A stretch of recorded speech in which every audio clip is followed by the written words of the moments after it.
Good evening, everyone. I'm Dr. Spirit, and I'm back. This one here is today's prayer. But I trust in your unfailing love. My heart rejoices in your salvation. And this is from Psalms chapter 13, verse 5. All right, so let's get on with my film. Okay, now I am giving you biological uh, reasons for things within my body that happens, and in a person's body that does not have melanin. And this is a biological fact. So let's get on with it. Melanin, the pigment that gives skin its color, beautiful color for the people of color, okay, offers natural protection, one, against harmful UV radiation. Thank God. For people of color, this increased melanin acts as a shield, observing and scattering UV rays before they can damage skin cells. DNA, reducing the risk of sunburn and certain types of skin cancer. Thank you, Lord, for that. Yes, Lord. All right. However, despite this natural protection, individuals, yes, and I'm going to say it too, uh, with darker skin still need to be mindful of sun safety practice. Using SPF, I usually use SPF 50 or higher uh, for one reason. It works better than a lower, and because I'm a little, you know, you see it, I'm lighter. So that's why I use higher. Okay. And I'm going to give you some more detailed looks and benefits uh, and considerations with people uh, of color. Benefits of having melanin is one, of course, UV protection. Melanin primarily absorbs and scatters UV radiation, reducing the risk of sunburn and DNA damage that can lead to skin cancer. All right.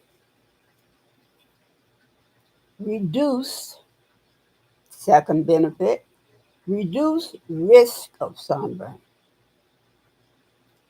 People with more melanin tend to experience less sunburn as the pigment in my skin offers a degree of natural protection from the nerve stairs. Wow, we are chosen people. Important considerations, not complete protection. While melanin offers a natural SPF, it's not a substitute for sun protection measures like sunscreen. Hats, yeah, and protective clothing, especially in strong sunlight. Yeah, I use protective clothing too. Risk of hyperpigmentation In some cases, increased melanin can lead to hyperpigmentation, dark spots, or patches. Yeah, I have some of those, and that's fine. Need for sunscreen. Individuals with darker skin should still use sunscreen with a higher SPF, as I said. This one says 30 or higher, but for my complexion, I use 50 or higher. I try to get in my moisturizers, uh, some of my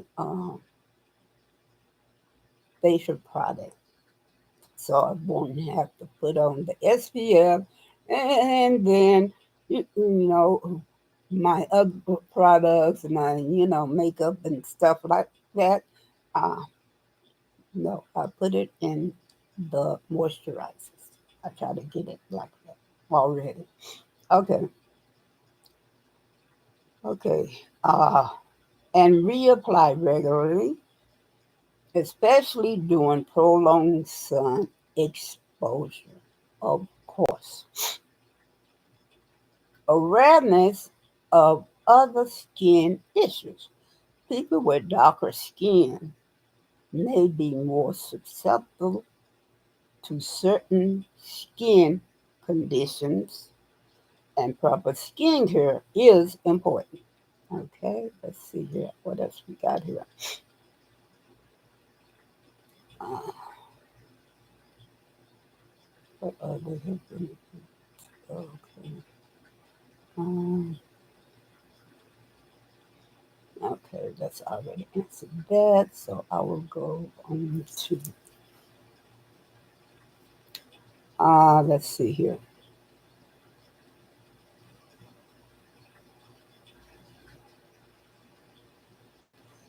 Okay, now I'm going to give you advantages and disadvantages of people with little or no melanin, which is the primary cause of albinism.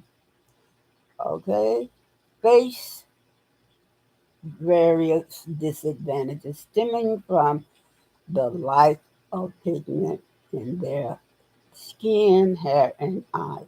And of course, uh, so called white people. Okay, and here are their disadvantages of not having melanin: increased sun sensitivity and skin cancer risk. Lack of melanin significantly reduces the skin's natural protection against harmful UV radiation, making people highly susceptible to sunburn. Okay, this increased vulnerability leads to a higher risk of developing skin cancers, including melanoma, often at an early age. The second one is vision impairment. Okay, melanin plays a crucial role in the proper development of the retina and optic nerve. Hence, its deficiency can cause a range of visual problems. So, people that doesn't have melanin have more visual problems than people with melanin. Okay, and this can include nystagmus, involuntary rapid eye movements. Yes, I've seen this in people with albinism.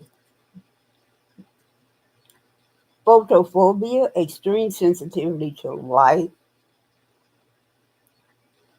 Now I have that.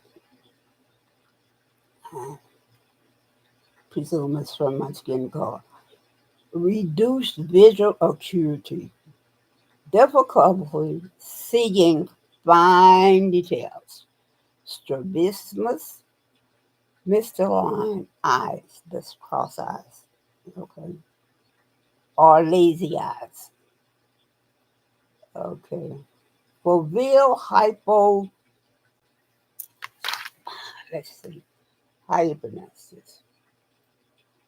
Foveal hypoplasia, uh, underdevelopment of the fovea, the central part of the retina responsible for shapes and vision. Optic, optic nerve misrouting. Nerve signals from the retina don't follow the usual pathways to the brain.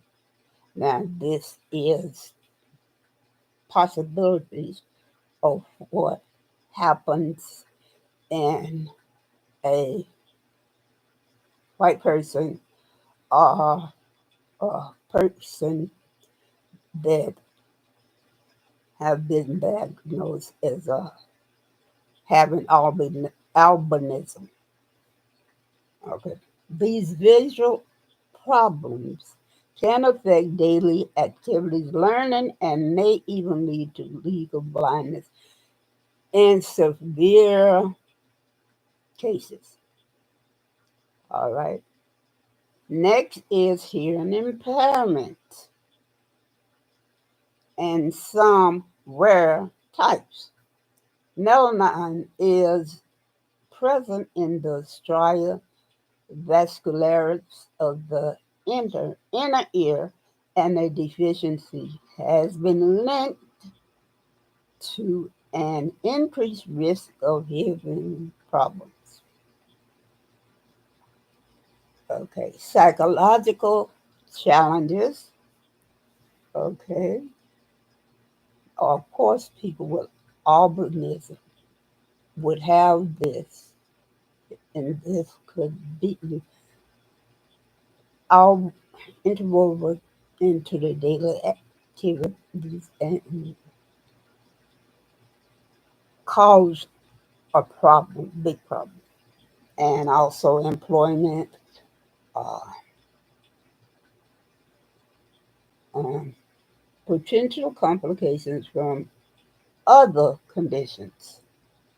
Some types of albinism are associated with rare syndromes that can involve additional health problems, not just albinism, but white people, uh, such as bleeding disorders, yes, uh, people that does not have melanin, their immune system isn't as strong as people with melanin. We can uh, bounce back more quickly when we have a cold or something else. And this is due to the melanin and our people of color immune system is stronger than a person of no color.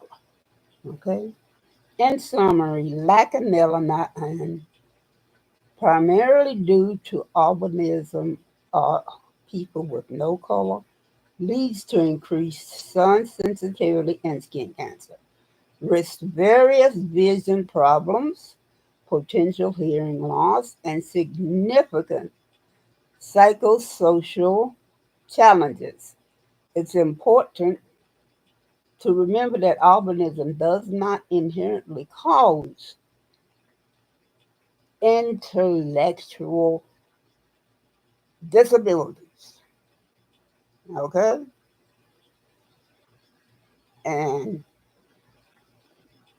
people of color, we don't have intellectual disabilities. As a matter of fact, our intellect is higher, much higher. If you just look at the history and the different things in history and the people, okay, I don't have to go on. Individuals with albinism live full and productive lives with proper care, protection, and support. So that's the advantages and the disadvantages of not having melanin. So you understand when you get a cold or flu or something like that, a person of no color or European, uh, this length of having these things lasts longer in our words. And your immunity is down. Your immunity is not as high as our immunity because we do have the melanin. So we are stronger and we get better quicker. So this is advantages and the advantages of melanin. So thank you and thank you for your support. And I'll be coming back in just a few because I have to film two more. Thanks for hanging out with me. And namaste.